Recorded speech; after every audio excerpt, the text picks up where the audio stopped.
In this lecture, we'll be discussing about agrarian unrest and peasant movements. So, peasant movements were present there in the pre-independent in India, post-independent India, and some of the peasant struggles or the movements are still going on even till date. So, there's a quote by S.L. Desai and P.C. Jain which says that the root of peasant unrest, therefore, lies in the social structure of the peasantry, its history, and the processes of agricultural modernization. It means that, first of all, understand that this agrarian unrest is not a recent phenomenon. It has been there since many, many years. The only thing is the causes have changed with the change in society because the social structure today is very different from what it was in the pre-independent India or say 40 years or 30 years ago.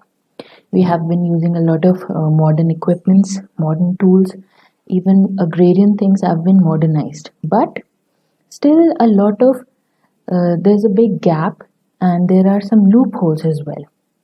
Therefore, the social structure itself of peasantry and its history, because farmers or the landless laborers, they have always been subjugated, they have always been neglected. So, this history is also one of the big causes or the root causes of peasant unrest. So, according to Bipin Chandra, agrarian unrest was also a part of national movement, and agrarian unrest is tackled by the state government. Okay, all the issues that are related to land, agriculture, that is agrarian in nature, the state government handles it. Some of the other names by which it is recognized is struggle for peasantry, peasant struggle, peasant uprising, peasant revolution, class struggle, class war, farmer strike, peasant revolution, and many more. So, what is this actually? In a nutshell, we can say that it is nothing but the farmers' agitation or revolt. Okay, when farmers are being subjugated again and again for a really long time, they are being exploited, their needs are not looked up, they have been neglected, the policies are not in their favor. What happens as a result? They try to bring about changes.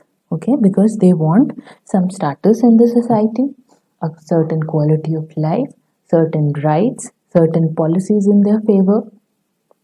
Therefore, there is a revolt to bring about changes. And it was present in pre and post independent era both. Now, coming to the causes. First is exploitation. You know how Britishers tried to, take out a lot of things from the Indians. Okay, that was manpower, that was resources. So, as a result, what happened? The tribals who were living in remote areas in isolation, gradually their land was being taken away, or they were forcefully employed, or they were forced to grow indigo perhaps. So what happened as a result? They were exploited, and it was not voluntary in nature. They did not want to be a part of anything because they wanted to live in isolation. They had their own culture and tradition, but they were exploited. Due to the government policies in the pre-independent era, and a lot of money lenders were also there, the farmers were in a lot of debt. They were under a lot of debt and they were becoming restless. As a result, there were some unwanted systems that they were not in favor of, like bonded labor, because they had to pay a lot of heavy debts. So they had to pay it off by being bonded laborers.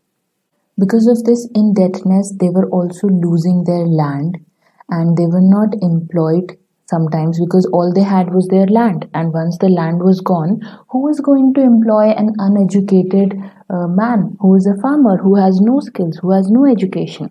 Therefore, this was also a very important factor why they were being exploited and why they wanted to change things. They also had a sense of relative deprivation. A farmer who owned land was wealthy in a way, but he did not enjoy the same status or the same privileges as someone, say, like a zamindar or a high level of government official, because they were involved with the Britishers. So, in order to fight for their own rights, farmers started organizing themselves and they also gained some political awareness. Okay, and the village then started becoming the hotbed of politics, as it is known as. Farmers' unions, the different organizations, they started merging with or becoming allies with political parties to fight for their rights. Some of the movements, like the land grab movement, it took place because there were a large number of farmers or the tenants who were forcibly removed from their own lands because of the policies that were created by the Britishers. It is very often that the state government or the central government as well, they make big decisions without taking the best interest or considering the best interests of the farmers. For example, the farmers' loans or the water tax. What happens? As a result, the farmers then again feel that they are being isolated, they are not being represented well, and it also results to agitation. Although modern technology has a lot of drawbacks as well for a farmer who's not, very educated or has digital knowledge, but at the same time, with the ease of transportation, with the ease of communication, the farmers have been able to organize themselves in a very good manner, in a very efficient manner, and then they can fight for their rights. And with this modern use of technology, modern communication, they also are becoming very aware of their rights and becoming aware of their interests and also how they can protect these rights and interests. Coming to the types of peasant struggles. So these peasant struggles usually took place because of some of the ideology, some of the purposes, some of the way of working, and an organizational base. So this is what was the basis of peasant struggles.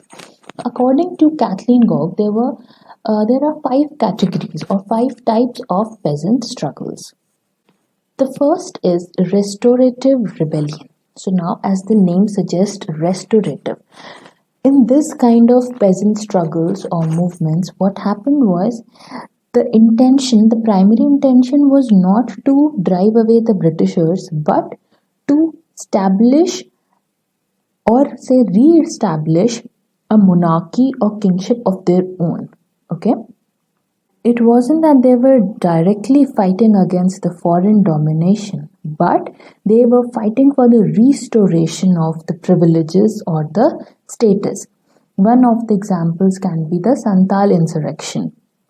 Under this peasant struggle, the main aim or the main motive was to restore the traditional rights. Right? The second is religious rebellion.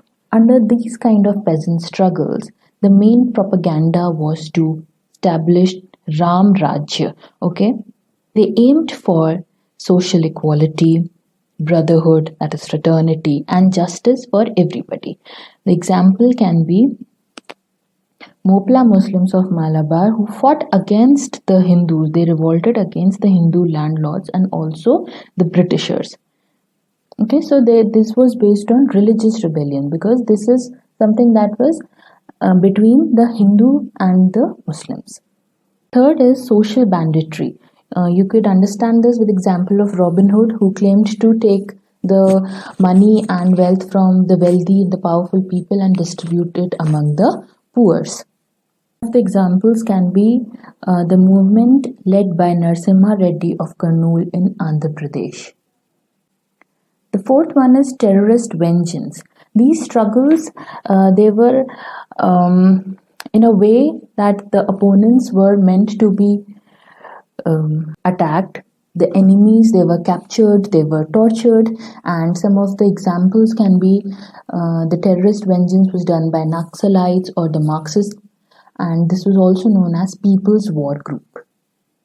The fifth one is mass insurrections, or also called as mass explosions, where there is no leader, and these kind of struggles, they begin spontaneously, they also end spontaneously, and they have a very small motive to bring about a change.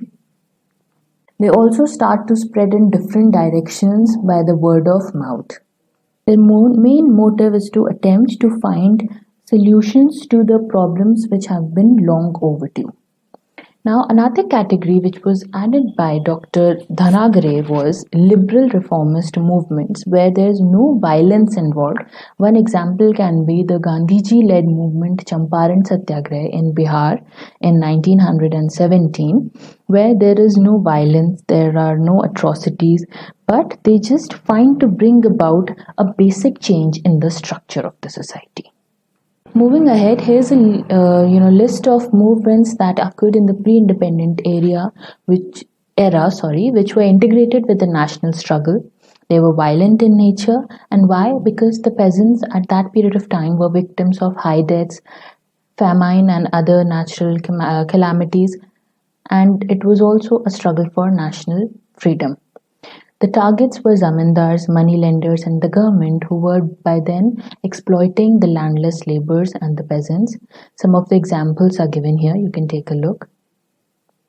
Moving ahead, some of the important movements in post-independent era were the Telangana peasant movement and the Naxalbari peasant movement.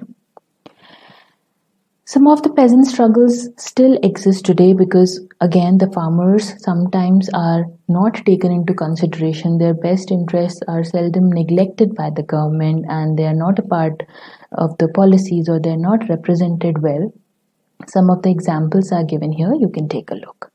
Moving ahead. Question number 1. Which peasant struggle was known as the beacon light for the revolutionary struggle in India? The answer is Naxalbari struggle was known as the beacon light. Second, which of these were the causes of Naxalbari agitation? So Naxalbari agitation, the main reasons were economic dissatisfaction, judicial partiality, and the role of Marxists. Indigo growers agitation is not the answer here because it is related to Champaran movement. I hope you got this lecture. Thank you for watching.